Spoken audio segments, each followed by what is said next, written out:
எல்லாருக்கும் வணக்கங்க. இந்த வீடியோவில் நம்ம பார்க்கக்கூடிய டாபிக் என்ன அப்படின்னா, 7 கிரகங்கள் நின்ற பலன்கள். அதாவது ஒரு ஜாதகத்தில் லக்னத்திலிருந்து 7வது இடம் தான் திருமணத்தை குறிக்கக்கூடிய இடம்.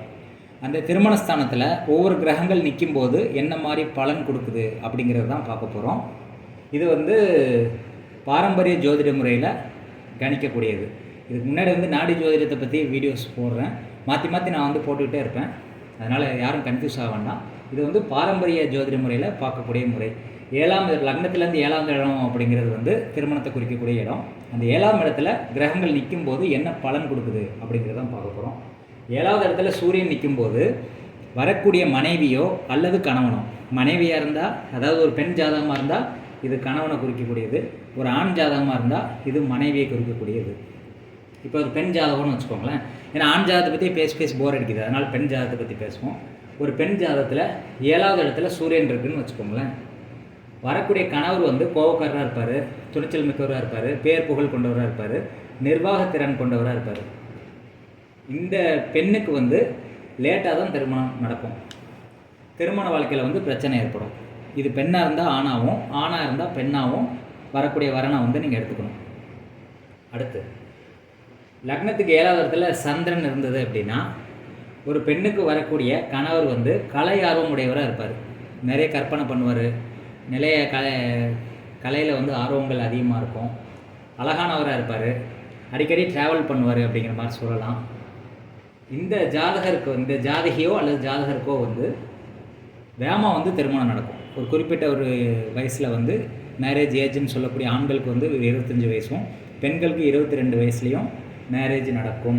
இந்த மாதிரி சந்திரன் இருக்க பட்சத்தில் 7வது இடத்துல லக்னத்துலேருந்து 7வது இடத்துல செவ்வாய் இருந்தது அப்படின்னா இந்த ஜாதகிக்கு வரக்கூடிய கணவர் கோபக்காரராகவும் பிடிவாத குணமுடையராகவும் துணிச்சல் மிக்கவராகவும் இருப்பார். எப்போ பார்த்தாலும் சண்டை போட்டுக்கிட்டே இருப்பார்.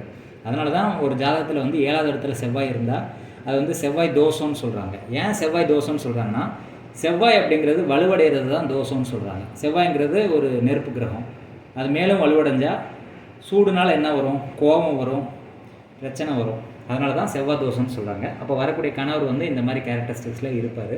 இந்த பெண்ணுக்கு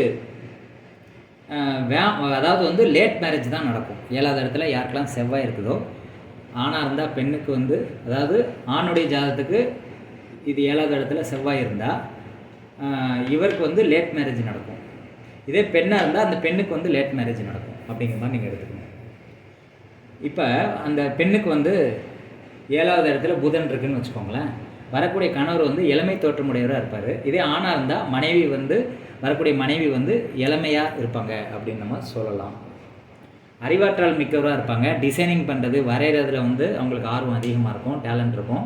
அதுக்கடுத்து நல்லா காமெடி பண்ணுவாங்க, பல குரலில் பேசுவாங்க, மாற்றி கூட பேசுவாங்க. சூழலுக்கு ஏற்ற மாதிரி மாறுற தன்மை உள்ள ஆளாக இருப்பாங்க. வரக்கூடிய வரன் அது ஆணாக இருக்கலாம், பெண்ணாக இருக்கலாம், எப்படினாலும் இருக்கலாம்.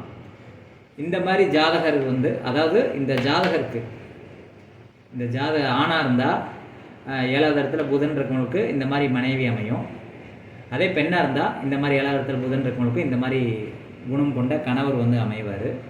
இந்த ஜாதகரோ அல்லது ஜாதகிக்கோ சின்ன வயசுலேயே திருமணம் நடந்துடும். டக்குன்னு ஒரு 22, 23லேயே மேரேஜ் நடக்கும். ஆண்களாக இருந்தால், பெண்களாக இருந்தால் ஒரு 20 வயசுலேயே மேரேஜ் நடக்கிறதுக்குரிய சான்சஸ் இருக்குது. அதனால் இந்த 7 நின்ற கிரகங்கள் என்னென்ன பலன் கொடுக்குதுங்கிறது உங்களுக்கு புரிஞ்சிருக்கும்னு நான் நம்புகிறேன். 4 பிளானட்ஸ்க்கு நான் பலன் போட்டிருக்கேன். மீதி இருக்க பிளானட்ஸ்க்கு அடுத்த வீடியோவில் பலன்களை பார்ப்போம். நன்றி, வணக்கம். உங்களுக்கு ஜாதகம் பார்க்க விருப்பம் இருந்துச்சு அப்படின்னா டிஸ்கிரிப்ஷனில் என்னோடய ஃபோன் நம்பர் கொடுத்துருக்கேன். வாட்ஸ்அப் மூலிமா தொடர்பு கொண்டு அப்பாயின்மெண்ட் ஃபிக்ஸ் பண்ணிட்டு ஜாதகம் பார்க்கலாம். நன்றி, வணக்கம்.